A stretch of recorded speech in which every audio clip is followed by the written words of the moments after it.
El sol de la mañana entraba por las ventanas de la mansión, ubicada en las montañas de Sinaloa. Víctor Mendoza se despertó temprano como lo hacía todos los días desde hace 30 años. Tenía 52 años, y su cabello mostraba algunas canas en las sienes. Sus ojos oscuros habían visto muchas cosas en la vida, cosas buenas y cosas terribles. Se levantó de la cama con cuidado para no despertar a su esposa Elena, que dormía a su lado. Ella era una mujer hermosa de 45 años, que había estado con él desde el principio. Desde los tiempos difíciles, cuando no tenían nada, Víctor caminó hacia el baño de mármol blanco. Se miró en el espejo y vio las líneas en su cara. Cada línea contaba una historia. Cada cicatriz en su cuerpo era un recordatorio de las batallas que había ganado. Se lavó la cara con agua fría y pensó en el día que tenía por delante. Había una reunión importante con sus hombres de confianza. Tenían que hablar sobre los nuevos cargamentos que llegarían del sur.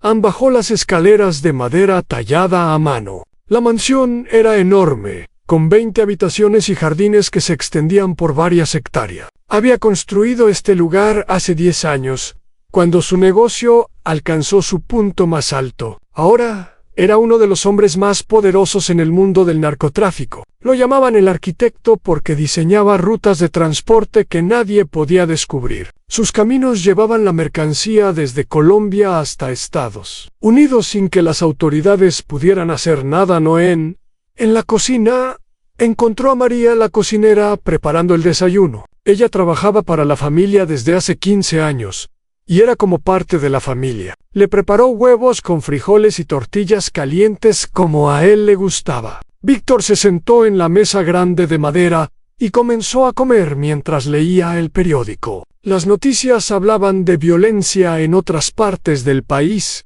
pero su territorio estaba en paz. Él se aseguraba de eso después del desayuno. Salió al jardín donde sus guardias ya estaban en posición. Tenía 50 hombres armados que vigilaban la propiedad las 24 horas del día. Todos eran soldados entrenados que habían demostrado su lealtad muchas veces. El jefe de seguridad era un hombre llamado Roberto Fuentes. Tenía 40 años y había estado con Víctor desde el principio. Era un hombre grande, con músculos fuertes y una cicatriz en la mejilla izquierda.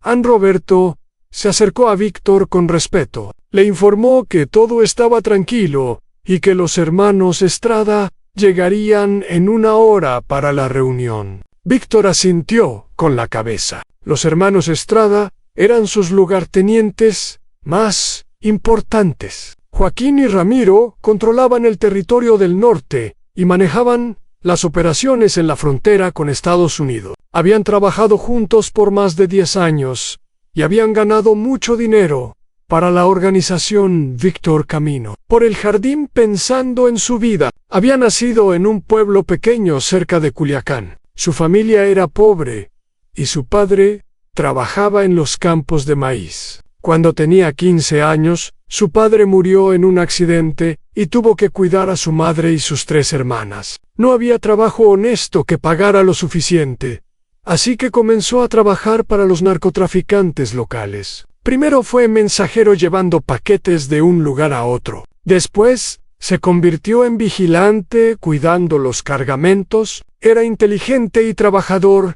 y pronto los jefes notaron su talento. Los 25 años ya tenía su propio grupo de hombres. Controlaba una pequeña ruta que llevaba marihuana a la frontera. Pero Víctor quería más. Estudió el negocio con cuidado. Aprendió cómo funcionaban las rutas de los competidores. Descubrió los puntos débiles en la vigilancia de las autoridades. Y poco a poco fue expandiendo su territorio. Hubo guerras con otros grupos. Hubo momentos en que casi perdió todo. Pero siempre encontraba la manera de sobrevivir y ganar a Ney.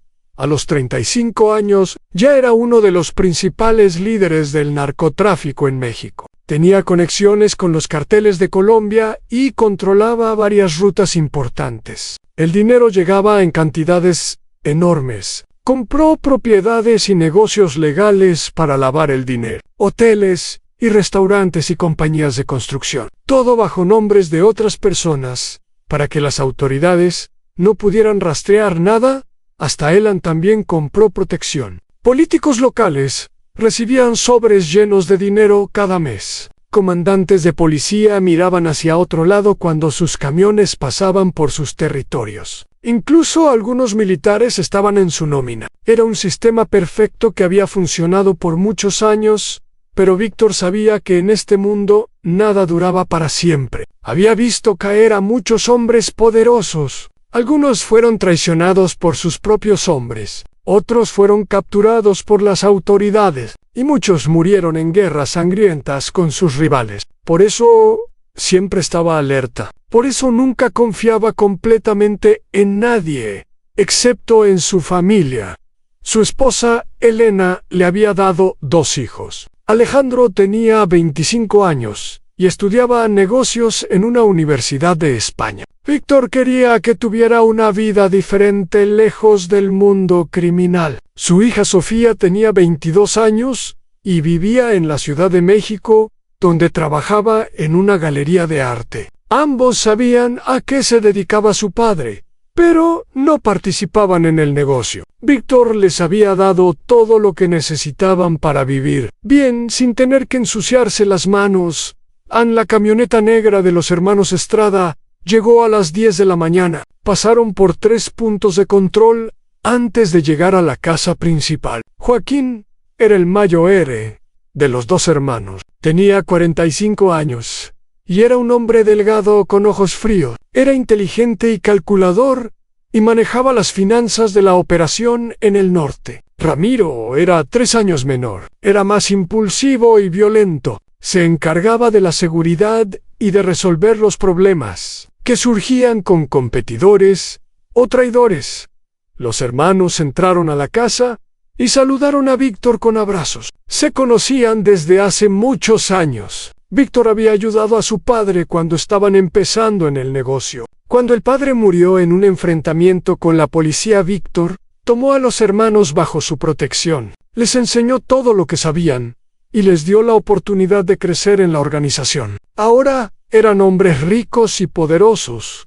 Gracias a él se sentaron en el estudio de Víctor. Era una habitación grande con paredes cubiertas de libros. Había un escritorio de caoba y sillones de cuero negro. En las paredes colgaban pinturas de artistas famosos que había comprado en subastas. A Víctor le gustaba el arte, aunque nunca había estudiado en una escuela. Era autodidacta y había leído cientos de libros sobre historia y filosofía y estrategia militar. A la reunión comenzó con los informes de las operaciones. Joaquín explicó que los cargamentos del último mes habían llegado sin problemas. Habían movido 2 toneladas de cocaína por la ruta del Pacífico y todo el producto ya estaba en Estados Unidos. Las ganancias eran enormes, millones de dólares que se distribuían entre todos los socios. Ramiro habló sobre la situación de seguridad. Había algunos problemas menores con un grupo pequeño que intentaba vender droga en su territorio sin permiso. Ya habían enviado un mensaje claro a los responsables. 2 de ellos aparecieron muertos en las afueras de Tijuana. Los demás entendieron que no debían meterse con la organización de Víctor. Víctor escuchó todo con atención. Hizo preguntas sobre los detalles y tomó notas en una libreta. Era un hombre meticuloso que no dejaba nada al azar. Cada decisión que tomaba estaba basada en información sólida. Por eso había sobrevivido tanto tiempo en un mundo donde la mayoría moría joven. Después de la reunión de negocios, comieron juntos en el comedor. María preparó carne asada con ensalada y tortillas. Bebieron cerveza y hablaron de cosas más personales. Joaquín contó que su hijo Mayo RC iba a casar el próximo mes. Ramiro habló de un viaje que había hecho a Las Vegas donde perdió mucho dinero en los casinos, pero se divirtió mucho. Víctor los observaba mientras hablaban. Los conocía bien. Sabía sus fortalezas y sus debilidades. Joaquín era ambicioso. Siempre quería más dinero y más poder, pero era paciente y sabía esperar el momento adecuado. Ramiro era diferente. Era impulsivo y a veces tomaba decisiones sin pensar, pero era valiente y leal, o al menos eso creía Víctor. En lo que Víctor no sabía era que los hermanos Estrada habían cambiado. La ambición de Joaquín había crecido durante los últimos años. Ya no estaba satisfecho con ser un lugarteniente. Quería ser el jefe. Quería controlar todo el imperio que Víctor había construido, y había convencido a su hermano de que juntos podrían lograrlo. Las conversaciones secretas habían comenzado hace 6 meses. Joaquín se había reunido con líderes del Cartel del Golfo, que era el principal rival de Víctor. Les ofreció un trato. Si lo ayudaban a eliminar a Víctor, él les daría acceso a las rutas del Pacífico. Podrían compartir el territorio y las ganancias. Serían enormes para todos. El líder del Cartel del Golfo era un hombre llamado Diego Vargas. Tenía 40 años y era conocido por su crueldad. Había llegado al poder matando a su propio tío, que era el jefe anterior. Diego escuchó la propuesta de Joaquín con interés. Llevaba años queriendo expandir su territorio hacia el oeste, pero Víctor siempre había sido demasiado fuerte. Esta era la oportunidad perfecta. Acordaron un plan. Diego proporcionaría 30 hombres armados para el ataque. Joaquín y Ramiro se encargarían de debilitar la seguridad desde adentro. Tenían que reclutar a hombres dentro de la organización de Víctor, hombres que estuvieran dispuestos a traicionar a su jefe por dinero o por promesas de poder. El reclutamiento fue difícil y peligroso. Cualquier error podría alertar a Víctor y entonces estarían muertos. Joaquín seleccionó cuidadosamente a sus objetivos. Buscó hombres que tuvieran quejas o resentimientos.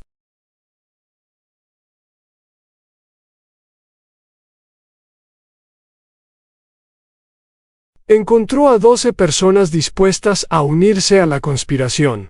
El más importante de los reclutados fue Roberto Fuentes, el jefe de seguridad. Esto fue un golpe de suerte para los hermanos. Roberto había trabajado para Víctor durante 15 años, pero tenía un secreto. Había estado robando dinero de los cargamentos durante años. Pequeñas cantidades que nadie notaba. Pero Joaquín lo descubrió y lo usó para chantajearlo. Roberto no tuvo otra opción que unirse al complot con Roberto de su lado. El plan tenía muchas más posibilidades de éxito. Él conocía todos los detalles de la seguridad de la mansión. Sabía dónde estaban las cámaras y los sensores. Conocía las rutinas de los guardias y los puntos débiles de las defensas. Esta información era invaluable para planear el ataque. Decidieron que el mejor momento para actuar sería durante la fiesta de cumpleaños de Víctor. Cada año él celebraba con una gran fiesta en su mansión. Invitaba a todos sus socios y aliados. Había música y comida y mucho alcohol. Los guardias se relajaban un poco durante estas celebraciones. Era el momento perfecto para atacar. En la fecha estaba fijada para el 15 de septiembre. Faltaban solo 3 semanas. Los hermanos Estrada continuaron actuando como si nada hubiera cambiado. Seguían asistiendo a las reuniones y cumpliendo con sus responsabilidades. Nadie sospechaba nada. Pero en el mundo del narcotráfico, siempre hay ojos que miran y oídos que escuchan. Y a veces la información llega a lugares inesperados. En la cocina de la mansión de Víctor trabajaba un hombre llamado Pedro. Era uno de los ayudantes de María, la cocinera. Tenía 30 años y llevaba 5 trabajando en la casa. Pedro tenía una deuda grande con la organización. Había pedido dinero prestado para pagar una operación de su madre y no había podido devolverlo en un día. Pedro escuchó una conversación que no debía escuchar. Estaba limpiando cerca del estudio cuando Roberto hablaba por teléfono. No escuchó todo, pero entendió suficiente. Había un plan para matar a Víctor durante su cumpleaños. Roberto estaba involucrado. Pedro sintió miedo. Si los conspiradores descubrían que él sabía algo, lo matarían sin dudarlo. Pasó 3 días pensando qué hacer. Si hablaba con Víctor y le contaba lo que sabía, podría salvarse. Víctor lo recompensaría y le perdonaría la deuda. Pero si los conspiradores se enteraban antes, estaría muerto. Finalmente decidió que tenía que arriesgarse. Una noche pidió hablar con Víctor en privado. Víctor lo recibió en su estudio. Miró al cocinero con curiosidad. No entendía por qué un empleado tan bajo en la jerarquía quería hablar con él personalmente. Pedro estaba nervioso. Sus manos temblaban y sudaba mucho. Pero encontró el valor para hablar. Le contó todo lo que había escuchado. El plan del ataque. La participación de Roberto. La fecha del 15 de septiembre. Víctor escuchó en silencio. Su cara no mostraba ninguna emoción, pero por dentro sentía una furia fría. Roberto era como un hermano para él, lo había tratado como familia durante 15 años, y ahora descubría que era un traidor. Pero Víctor era un hombre inteligente, no iba a actuar impulsivamente, necesitaba más información antes de hacer cualquier cosa.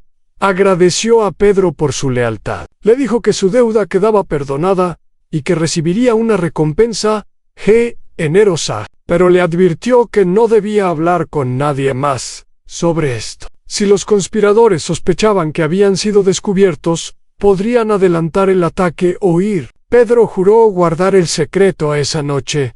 Víctor no pudo dormir. Se quedó en su estudio pensando en lo que había aprendido. Los hermanos Estrada, los hombres que él había criado como hijos. Los hombres a quienes había dado todo, y ahora querían matarlo para quedarse con su imperio. La traición dolía más que cualquier herida física, pero el dolor se convirtió rápidamente en determinación. Si querían guerra, la tendrían, pero sería una guerra en sus términos. Él elegiría el momento y el lugar, y cuando terminara todos los traidores pagarían con sus vidas. Víctor comenzó a planear su contraataque. Tenía 12 días antes del 15 de septiembre. 12 días para descubrir quiénes más estaban involucrados en la conspiración. 12 días para preparar una trampa mortal para sus enemigos. El arquitecto iba a diseñar su obra maestra. Una trampa de la que nadie escaparía. Los días siguientes fueron los más difíciles en la vida de Víctor. Tenía que actuar con normalidad, mientras por dentro sentía una rabia que amenazaba con consumirlo. Cada vez que veía a Roberto tenía que contenerse para no sacar su pistola y dispararle en la cara. Cada vez que hablaba con los hermanos Estrada, tenía que sonreír y fingir que todo estaba bien. Era una tortura, pero sabía que la paciencia era su mejor arma. Lo primero que hizo fue crear un pequeño grupo de hombres en los que podía confiar completamente. Eligió a 5 personas que habían estado con él desde el principio, hombres que le debían la vida y que nunca lo traicionarían. Les contó lo que había descubierto y les pidió que investigaran en secreto. Necesitaba saber exactamente quiénes estaban involucrados en la conspiración.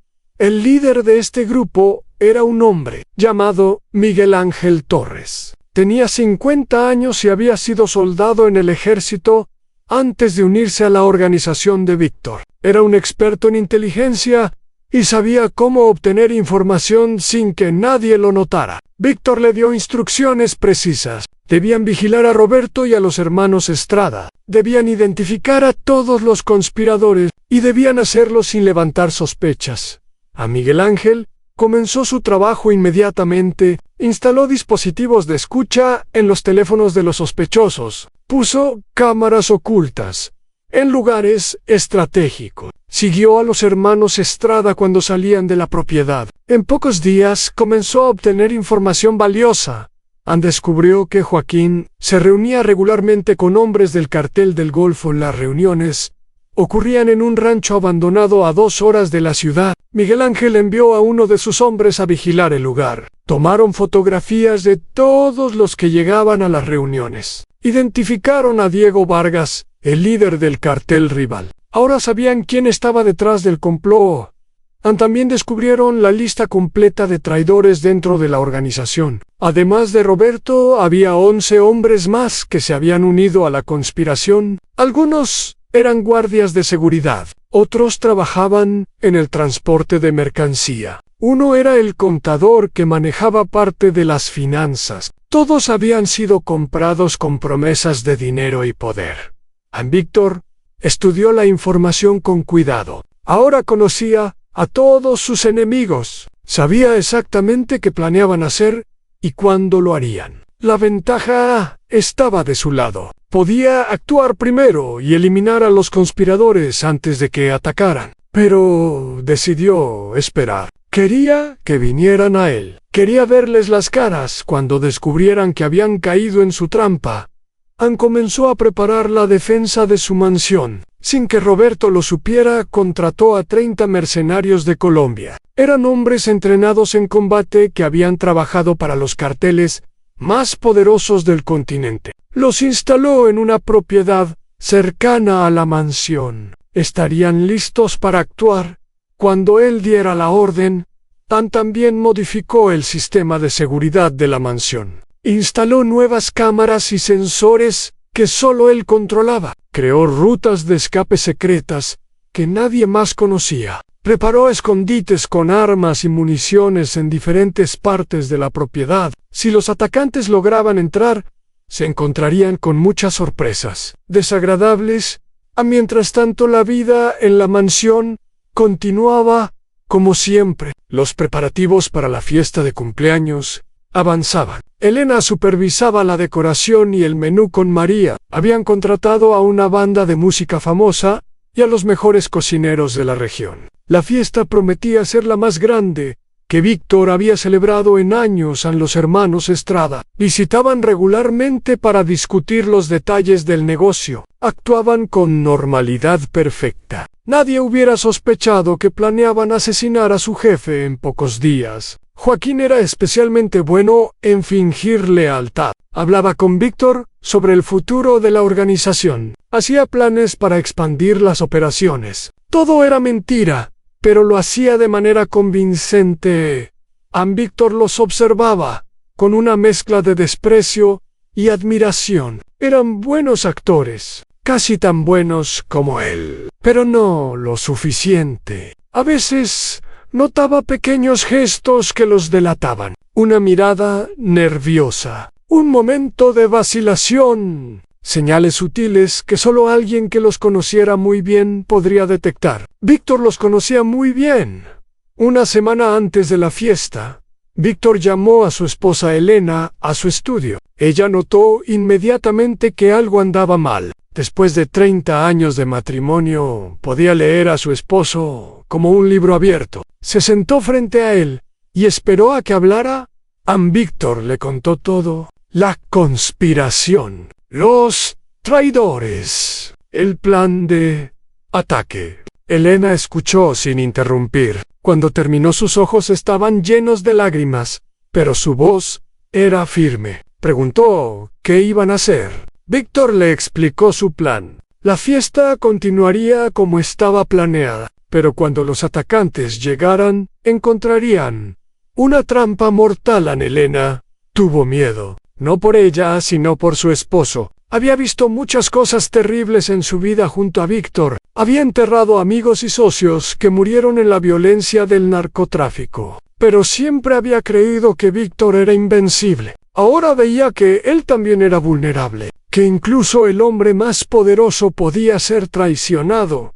Víctor la tomó de las manos y le prometió que todo saldría bien. Había planeado cada detalle con cuidado. Los traidores no tenían ninguna oportunidad. Cuando terminara la noche del 15 de septiembre, el imperio estaría más seguro que nunca, y aquellos que habían osado desafiarlo pagarían el precio más alto.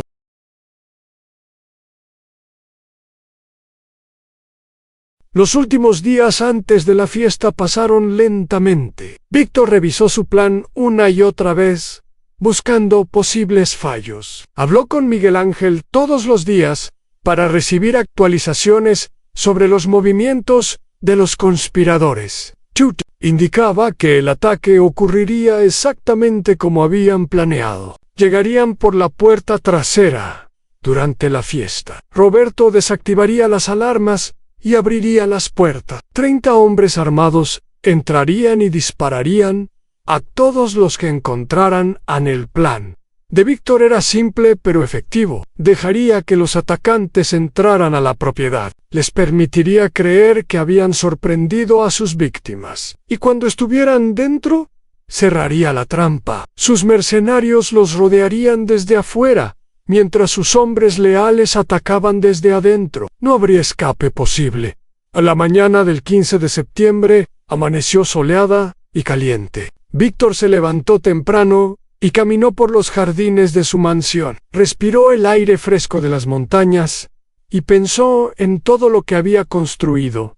Este lugar era su hogar. Estas tierras eran su territorio y nadie se las quitaría sin pelear. Los invitados comenzaron a llegar por la tarde. Políticos y empresarios, socios del negocio y amigos de la familia. 80 personas llenaron los jardines donde se había montado una carpa enorme con mesas elegantes y una pista de baile. La banda tocaba música norteña mientras los meseros servían bebidas y aperitivos. Víctor recibía a sus invitados con sonrisas y abrazos. Nadie habría sospechado que por dentro estaba tenso como una cuerda de guitarra.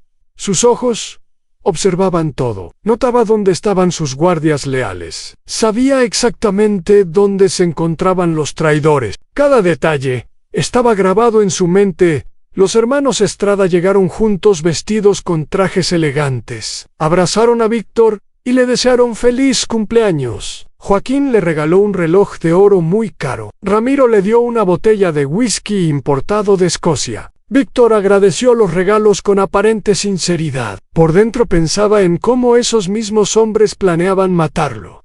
Esa noche, An Roberto estaba en su puesto supervisando la seguridad. Actuaba con profesionalismo como siempre, pero Víctor notaba su nerviosismo. Pequeños gestos que lo delataban. Se tocaba el cuello con frecuencia. Miraba su reloj cada pocos minutos. Estaba esperando el momento del ataque en Elena. Se mantuvo cerca de Víctor durante toda la fiesta. Estaba hermosa con un vestido rojo y joyas de diamante. Sonreía a los invitados y conversaba sobre temas triviales. Pero sus ojos nunca dejaban de vigilar. Ella también sabía lo que iba a pasar.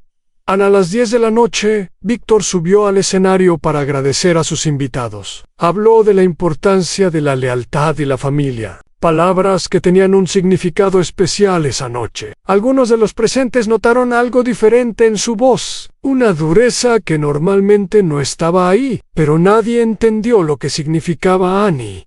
Mientras Víctor hablaba, los hombres del cartel del Golfo se preparaban en un camino de tierra a 2 kilómetros de la mansión. Eran 30 soldados armados con rifles de asalto y granadas. Diego Vargas los había elegido personalmente. Eran sus mejores hombres, despiadados y eficientes. Habían recibido instrucciones claras: matar a Víctor y a todos los que se interpusieran en su camino. A las 11 de la noche recibieron la señal de Roberto. Las alarmas estaban desactivadas. La puerta trasera estaba abierta. Era el momento de atacar. Los hombres se subieron a sus vehículos y se dirigieron hacia la mansión a toda velocidad. En la fiesta la música seguía sonando y la gente bailaba sin saber lo que estaba por ocurrir. Víctor observó cómo Roberto se alejaba discretamente hacia la parte trasera de la propiedad. Era la señal que estaba esperando. Se acercó a Elena y le susurró algo al oído. Ella asintió y comenzó a moverse hacia la casa principal, donde estaría segura Víctor. Hizo una señal a Miguel Ángel, que estaba cerca del bar. Era el momento de activar la trampa. Miguel Ángel habló por su radio y dio la orden a los mercenarios que estaban escondidos en los alrededores. 30 hombres armados comenzaron a moverse hacia posiciones estratégicas. Los llegaron a la puerta trasera y la encontraron abierta como les habían prometido. Entraron en silencio, moviéndose como sombras entre los árboles del jardín. Podían ver las luces de la fiesta y escuchar la música. Todo parecía estar saliendo según el plan. El líder del grupo era un hombre llamado Carlos Mendívil. Era el capitán más confiable de Diego Vargas. Había participado en docenas de operaciones similares y nunca había fallado. Dividió a sus hombres en 3 grupos. Uno atacaría por la izquierda, otro por la derecha, y el tercero iría directo hacia la carpa donde estaban los invitados. Avanzaron lentamente acercándose cada vez más a su objetivo. Podían ver a la gente bailando y riendo. No tenían idea de lo que estaba a punto de ocurrir. Carlos sonrió pensando en lo fácil que sería todo. En pocos minutos Víctor Mendoza estaría muerto y ellos serían héroes para el cartel del Golfón. Pero entonces todo cambió. Los reflectores se encendieron de repente iluminando todo el jardín. Los atacantes quedaron expuestos completamente visibles para los tiradores que estaban en los balcones de la mansión. Y entonces comenzaron los disparos. Los mercenarios de Víctor abrieron fuego desde todas las direcciones. Balas llovían sobre los atacantes que corrían buscando refugio sin encontrarlo. Era una carnicería. Los hombres caían uno tras otro gritando de dolor y de miedo. Carlos Mendívil recibió 3 disparos en el pecho y murió antes de tocar el suelo. En la carpa, la fiesta se convirtió en caos. Los invitados gritaban y corrían en todas direcciones. Algunos se tiraron al suelo buscando protección. Otros intentaron huir hacia la casa principal. Los guardias leales de Víctor los guiaban hacia zonas seguras mientras seguían los disparos afuera. Víctor observaba todo desde una posición elevada en el balcón del segundo piso. Tenía un rifle en las manos y disparaba con precisión mortal. Cada bala encontraba su objetivo. Era como si el tiempo se hubiera ralentizado y pudiera ver todo con claridad perfecta. Esta era su noche. Su momento de venganza en el tiroteo duró menos de 20 minutos. Cuando terminó, 18 atacantes yacían muertos en los jardines. Los demás habían huido, dejando atrás sus armas y a sus compañeros heridos. Los mercenarios de Víctor los persiguieron y capturaron a varios de ellos. Entre los capturados estaba Joaquín Estrada. Había intentado escapar junto con los atacantes, pero una bala le destrozó la pierna izquierda. Ahora estaba tirado en el suelo con el pantalón empapado de sangre, gritando de dolor. 2 de los hombres de Víctor lo arrastraron hasta los pies de su antiguo jefe. Víctor miró a Joaquín con desprecio absoluto. El hombre que había tratado como un hijo, el hombre al que había dado todo, ahora era solo un traidor cobarde. Llorando en el suelo suplicando por su vida, Ramiro había logrado escapar en la confusión. Saltó una cerca y corrió hacia el bosque antes de que los mercenarios pudieran capturarlo. Víctor ordenó que lo buscaran, pero sabía que sería difícil encontrarlo en la oscuridad de la noche. No lo encontrarían eventualmente. Nadie escapaba de él para siempre. Roberto también fue capturado. Lo encontraron escondido en un armario de la casa de servicio. Cuando lo trajeron ante Víctor, ni siquiera tuvo el valor de mirarlo a los ojos. Temblaba como una hoja y balbuceaba excusas incoherentes. Víctor ordenó que llevaran a los prisioneros al sótano de la mansión. Había muchas preguntas que hacerles, y tenía toda la noche para obtener las respuestas. Esta noche había ganado la batalla, pero la guerra todavía no terminaba. Diego Vargas seguía vivo. Ramiro había escapado, y todos los involucrados en la conspiración tendrían que pagar mientras sus hombres limpiaban los jardines y atendían a los heridos. Víctor se quedó solo en su balcón, miró las estrellas y pensó en todo lo que había pasado. Había estado tan cerca de la muerte. Si Pedro no le hubiera advertido, ahora estaría tirado en el suelo con los demás cadáveres. La traición le había enseñado una lección importante. En este mundo no podía confiar en nadie, ni siquiera en aquellos que consideraba familia. A partir de esta noche todo cambiaría. Sería más cuidadoso, más desconfiado, más despiadado. Sus enemigos habían despertado algo oscuro dentro de él, y pronto todos sentirían su furia. En el sótano de la mansión era un lugar frío y oscuro. Las paredes de concreto estaban húmedas y el olor a tierra llenaba el aire. En el centro de la habitación había una silla de metal oxidada, donde Joaquín Estrada estaba atado con cuerdas gruesas. Su pierna herida sangraba todavía, y su cara mostraba el terror de un hombre que sabe que va a morir. Víctor entró al sótano acompañado por Miguel Ángel Ansé. Quedó de pie, frente a Joaquín, mirándolo en silencio durante varios minutos.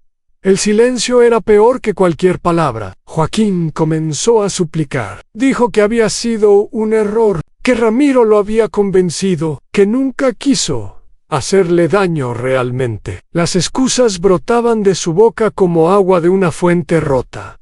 Víctor levantó la mano y Joaquín se cayó inmediatamente. Entonces comenzaron las preguntas. Víctor quería saber todo, cada detalle de la conspiración, cada persona involucrada, cada plan que habían hecho. Ani Joaquín habló durante horas revelando secretos que pensaba llevarse a la tumba. El miedo a la muerte era más fuerte que cualquier lealtad que hubiera tenido hacia sus cómplices. Víctor se enteró de muchas cosas esa noche. Supo que Diego Vargas había prometido a los hermanos Estrada el control total del territorio del Pacífico. Supo que habían planeado matar no solo a él, sino también a Elena y a cualquier otro miembro de la familia que pudiera reclamar venganza.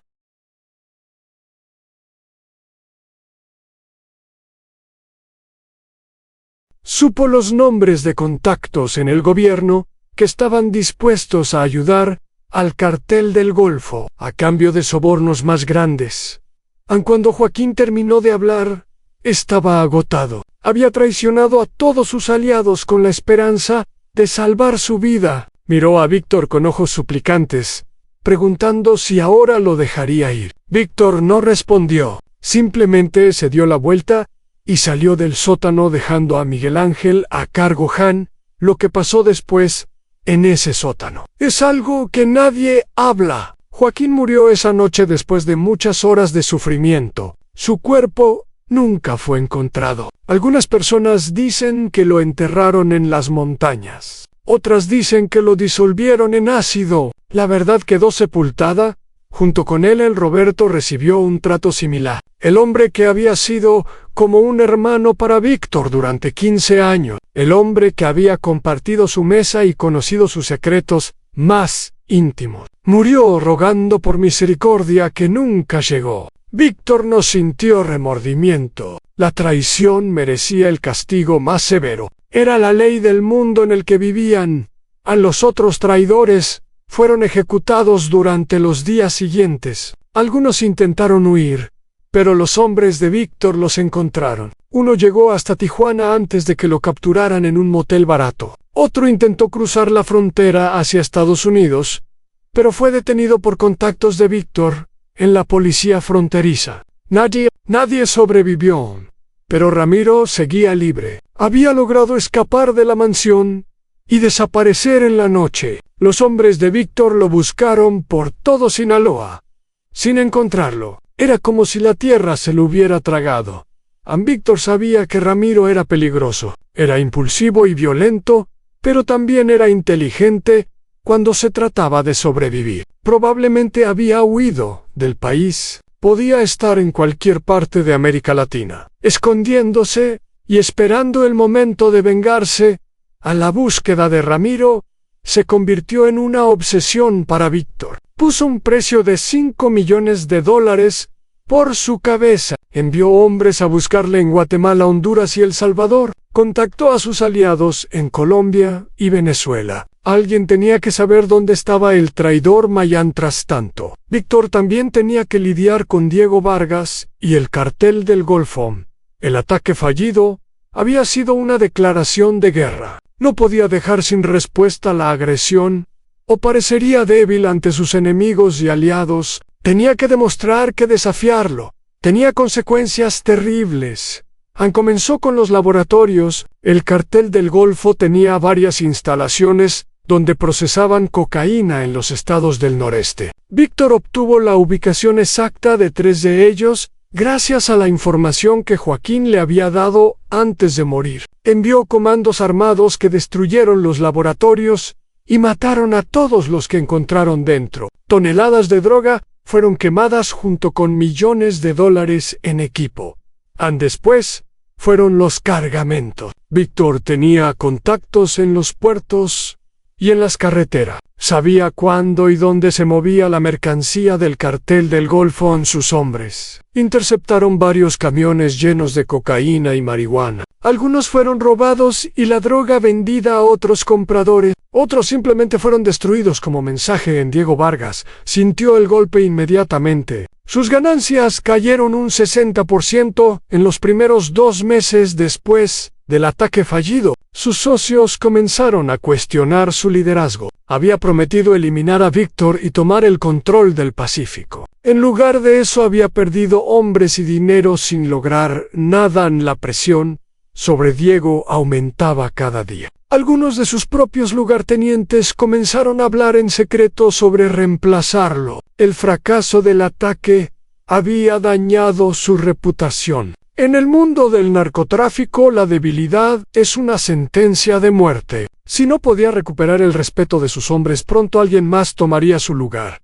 Diego intentó negociar con Víctor. Envió mensajeros ofreciendo paz y compensación por los daños causados. Prometía retirarse de cualquier plan de expansión hacia el oeste. Solo quería que terminara la guerra. Pero Víctor rechazó todas las ofertas. Había cruzado una línea que no tenía regreso. La única manera de terminar esto era con la muerte de Diego Vargas. Víctor planeó el golpe final con cuidado. Sabía que Diego vivía en una mansión fuertemente protegida en Tamaulipas. Tenía más de 100 guardias y sistemas de seguridad avanzados. Un ataque directo sería suicida. Necesitaba otra estrategia. La oportunidad llegó de una fuente inesperada. Uno de los lugartenientes de Diego, un hombre llamado Fernando Reyes, contactó en secreto a Víctor. Fernando estaba cansado del liderazgo incompetente de Diego. Creía que el cartel necesitaba un nuevo jefe y estaba dispuesto a ayudar a Víctor, a cambio de quedarse con el control del territorio. Cuando Diego muriera, Víctor desconfiaba de Fernando. Podía ser una trampa, podía ser otro traidor, esperando el momento de apuñalarlo por la espalda. Pero la oferta era demasiado buena para rechazarla. Decidió seguir adelante, pero con precauciones extremas. El plan era simple. Fernando organizaría una reunión de los principales líderes del cartel del Golfo en la mansión de Diego. Sería una fiesta para celebrar el cumpleaños de uno de los capitanes. Durante la celebración, Fernando desactivaría los sistemas de seguridad y abriría las puertas a los hombres de Víctor. Era casi idéntico al plan que los hermanos Estrada habían usado contra él. La ironía no se le escapaba a la noche de la operación. Víctor envió a sus mejores hombres, 50 soldados armados con rifles de asalto y explosivos. Miguel Ángel lideraba el grupo. Tenían órdenes de matar a Diego y a todos sus capitanes. No habría sobrevivientes. Todo salió según el plan. Fernando cumplió su parte desactivando las alarmas y abriendo la puerta lateral. Los hombres de Víctor entraron sin ser detectados y rodearon la casa. Cuando comenzó el ataque, los guardias de Diego fueron tomados completamente por sorpresa. El tiroteo fue intenso pero breve. Los hombres de Diego pelearon con valentía, pero estaban superados en número y en táctica. Uno por uno fueron cayendo hasta que solo quedó Diego mismo encerrado en su habitación, con un puñado de guardaespaldas leales a Miguel. Ángel ordenó que lanzaran granadas a la habitación. Las explosiones destrozaron las paredes y mataron a los últimos defensores. Cuando el humo se disipó, encontraron a Diego tirado en el suelo cubierto de sangre y polvo. Todavía respiraba, pero apenas lo arrastraron afuera, donde un helicóptero esperaba para llevarlo a Sinaloa. Víctor quería verlo personalmente antes de que muriera. Quería mirarlo a los ojos y preguntarle si había valido la pena. Si realmente había creído que podía ganar contra el arquitecto. Diego murió durante el vuelo. Sus heridas eran demasiado graves y perdió demasiada sangre. Nunca llegó a ver a Víctor. Nunca tuvo la oportunidad de responder sus preguntas. Simplemente se fue como tantos otros que habían desafiado al hombre equivocado a la muerte de Diego Vargas, sacudió el mundo del narcotráfico. El cartel del Golfo se fragmentó inmediatamente. Fernando Reyes tomó control de una parte del territorio como Víctor le había prometido. Otros capitanes se independizaron creando grupos más pequeños, y algunos simplemente desaparecieron, llevándose el dinero que pudieron. Víctor emergió de la guerra como el narcotraficante más poderoso de México. Su territorio se expandió significativamente. Sus aliados le mostraban más respeto que nunca, y sus enemigos vivían con miedo de convertirse en el próximo objetivo de su furia, pero la victoria tenía un sabor amargo. Víctor había perdido mucho en este conflicto. Había perdido a hombres que consideraba amigos, había perdido la capacidad de confiar en otros, y había perdido algo de su humanidad en el proceso. Las cosas que había hecho en los sótanos de su mansión y en las casas de sus enemigos lo perseguían por las noches. Elena notó los cambios en su esposo. Ya no era el mismo hombre con el que se había casado 30 años atrás. Estaba más callado y más distante. Pasaba horas solo en su estudio mirando por la ventana sin hablar. Cuando dormía tenía pesadillas que lo hacían despertar gritando. La guerra lo había cambiado de maneras que ella no entendía completamente.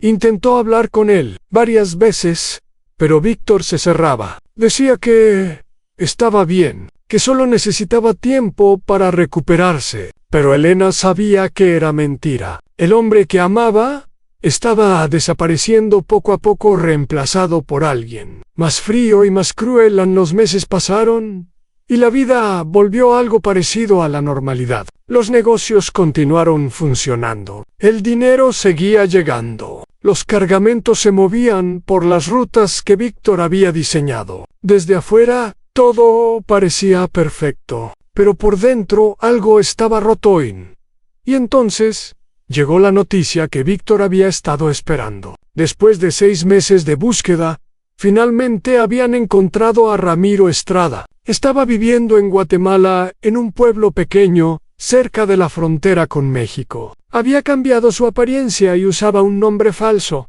pero uno de los contactos de Víctor lo había reconocido. Víctor sintió una mezcla de satisfacción y anticipación. El último traidor. El último cabo suelto. Cuando Ramiro estuviera muerto, finalmente podría cerrar este capítulo de su vida. Podría comenzar a sanar las heridas que la traición había dejado. On organizó una operación para capturar a Ramiro vivo. Quería mirarlo a los ojos como había querido hacer con Diego. Quería preguntarle ¿por qué? ¿Por qué había traicionado al hombre que lo había criado como un hijo? ¿Por qué había elegido la muerte en lugar de la lealtad? Envió a un equipo de 5 hombres a Guatemala. Eran profesionales que sabían cómo operar en territorio extranjero sin llamar la atención. Su trabajo era vigilar a Ramiro y esperar el momento perfecto para capturarlo.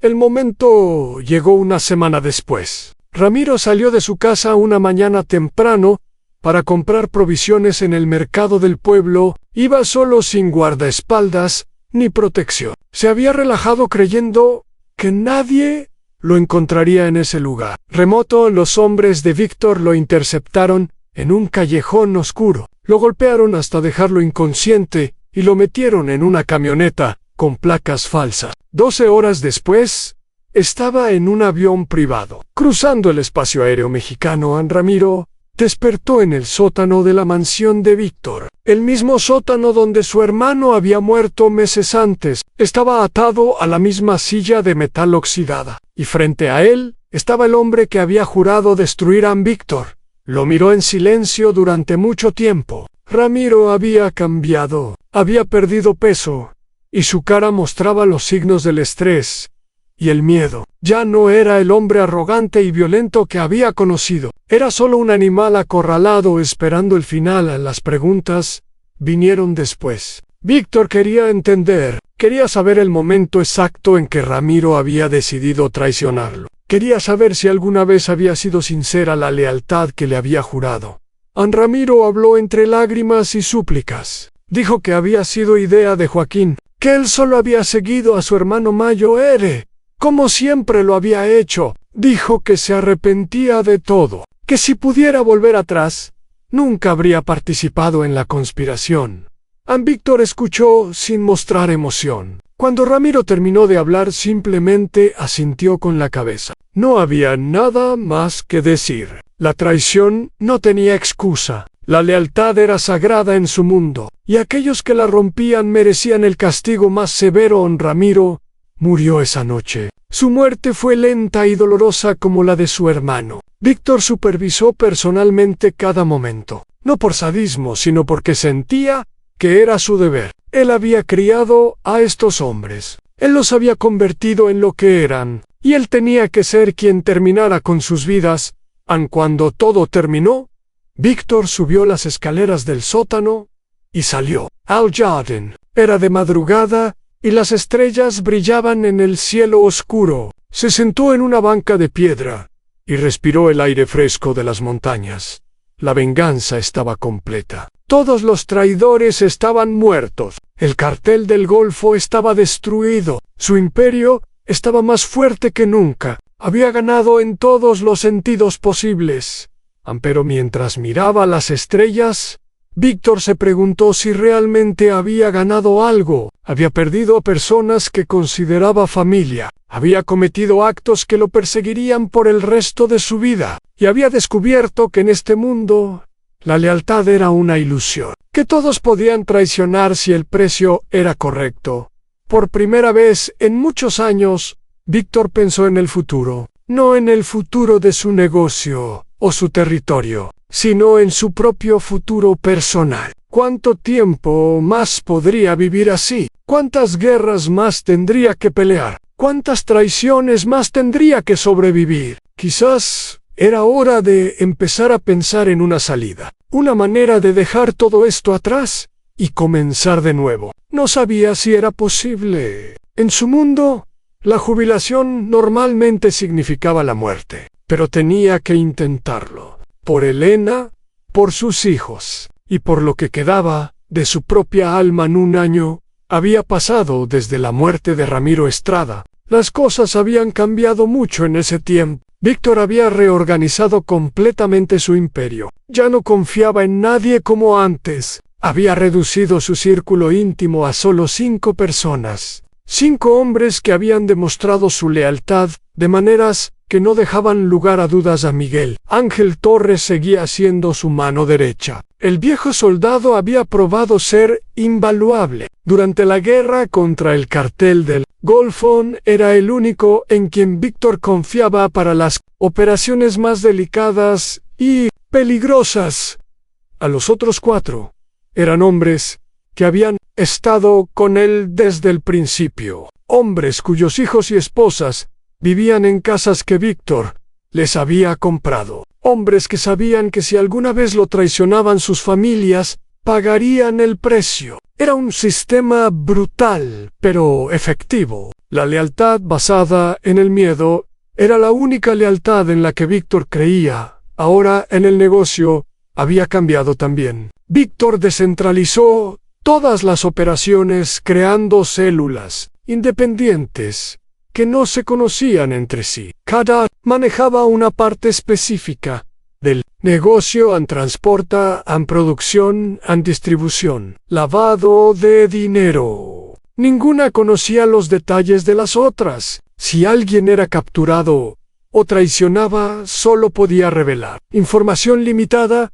Víctor mismo se había convertido en un fantasma. Ya no asistía a reuniones en persona. Se comunicaba a través de intermediarios y mensajes encriptados. Muy pocos sabían dónde vivía realmente. Había abandonado la mansión de las montañas y se movía constantemente entre varias propiedades en diferentes estados. Elena no estaba feliz con estos cambios. La vida nómada era agotadora. Extrañaba su hogar y sus jardines y la estabilidad que había conocido durante años, pero entendía por qué Víctor hacía todo esto. La traición lo había marcado profundamente. Nunca volvería a ser el hombre que era antes. Sus hijos estaban a salvo lejos de todo. Alejandro se había graduado de la universidad en España y ahora trabajaba para una empresa de inversiones en Madrid. Sofía seguía en la Ciudad de México, pero había comprado un apartamento en un edificio de alta seguridad. Víctor había contratado guardaespaldas discretos para protegerla. Sin que ella lo supiera, en el mundo del narcotráfico, había aprendido la lección. Durante los 5 años siguientes, nadie desafió abiertamente a Víctor. Su reputación era temible. Las historias sobre lo que había hecho a los traidores y a Diego Vargas circulaban como leyendas. Algunos decían que había torturado a sus enemigos durante días. Otros decían que había matado a familias enteras. No todas las historias eran ciertas, pero Víctor no hacía nada para desmentirla. El miedo era una herramienta útil. Los negocios prosperaban como nunca antes. Las rutas del Pacífico funcionaban con precisión matemática. Los cargamentos llegaban a Estados Unidos sin problema. El dinero fluía en cantidades enormes. Víctor había acumulado una fortuna que sus nietos no podrían gastar en varias vidas. Pero con el éxito venían nuevos problemas. Las autoridades estadounidenses habían puesto su nombre en una lista de los narcotraficantes más buscados. Ofrecían $20 millones por información que llevara a su captura. Agentes de la DEA trabajaban con el gobierno mexicano para encontrarlo. El gobierno mexicano también había aumentado la presión. Un nuevo presidente había llegado al poder prometiendo acabar con el narcotráfico. Enviaba soldados a las zonas controladas por los carteles. Arrestaba a políticos y policías corruptos. Era más difícil comprar protección que antes. Víctor sabía que esta situación no podía durar para siempre. Tarde o temprano las autoridades lo encontrarían. O algún rival ambicioso intentaría derrocarlo, o su propio cuerpo lo traicionaría con alguna enfermedad. A los 57 años, ya no era joven. El estrés de tantos años le había cobrado su precio. Comenzó a pensar seriamente en retirarse. No de la manera tradicional donde simplemente dejaba el negocio a un sucesor. Eso era imposible. Un hombre como él sabía demasiados secretos. Conocía a demasiadas personas importantes. Si se retiraba sin más, sería una amenaza para todos los que quedaran. Alguien eventualmente decidiría que era más seguro matarlo. Necesitaba desaparecer completamente. Convertirse en otra persona. Empezar una nueva vida en algún lugar donde nadie lo conociera. Era un plan arriesgado, pero no imposible. Había ayudado a otros a hacer lo mismo en el pasado. Sabía cómo funcionaba. A lo primero era el dinero. Tenía cientos de millones de dólares distribuidos en cuentas bancarias por todo el mundo, en Suiza, en Isla Caimán, en Singapur, en Dubái. Consolidar estos fondos y moverlos a lugares donde nadie pudiera rastrearlos. Contrató a los mejores abogados y contadores del mundo para esta tarea. Después estaban los documentos. Necesitaba nuevas identidades para él y para Elena, pasaportes de países que no tuvieran tratados de extradición con México o Estados Unidos. Encontró un falsificador en Argentina que hacía el mejor trabajo del continente. Por $500,000 le proporcionó documentos perfectos que pasarían cualquier inspección. El siguiente paso era encontrar un lugar donde vivir. Consideró varias opciones. Argentina era atractiva, pero tenía demasiadas conexiones con el mundo del narcotráfico. Brasil era similar. Europa era demasiado vigilada. Finalmente eligió España. Era un país grande con muchos extranjeros. Su español no llamaría la atención. Y tenía buenas relaciones con algunos empresarios españoles que podrían ayudarlo a establecerse. Compró una villa en la Costa Brava, bajo un nombre falso. Era una propiedad hermosa con vista al mar, rodeada de jardines y muros altos, perfecta para alguien que quería vivir en privado, sin llamar la atención. Pero antes de poder irse, tenía que resolver un último problema: su organización. No podía simplemente abandonarla. Eso crearía un vacío de poder que llevaría a una guerra sangrienta. Necesitaba dejar las cosas en orden. Decidió dividir el imperio entre sus 5 hombres de confianza. Cada uno recibiría control de una parte del territorio y las operaciones correspondientes. Serían independientes entre sí, pero mantendrían acuerdos de cooperación. Era un sistema similar al que existía antes de que Víctor unificara todo bajo su mando.